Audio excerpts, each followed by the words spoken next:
My aunt and uncle reside in Fort Myers, Florida. Each winter, to escape the cold, we spend a weekend visiting them, a tradition we started 15 years ago. My cousin Ashley, who is a year older than me, always joined us, adding excitement to our trips. However, one winter when I was 12 and she was 13, our visit took an unexpected and haunting turn.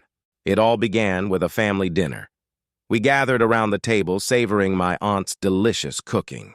The house was alive with laughter and warmth. After dinner, while our parents chatted and sipped wine in the kitchen, Ashley and I devised a plan. She wanted to explore a nearby canal where locals had reported sightings of a 10-foot alligator. We slipped out into the cool night air.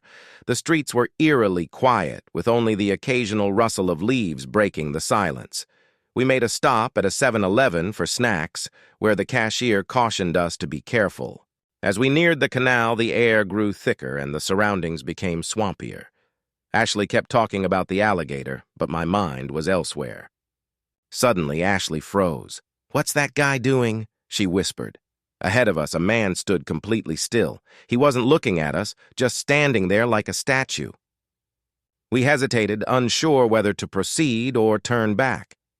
Suddenly, the man turned his entire body toward us. He lifted his arm and started waving. Not a friendly wave, but a slow, deliberate motion. Panic set in. We turned and ran as fast as we could, the sound of our footsteps echoing through the deserted streets.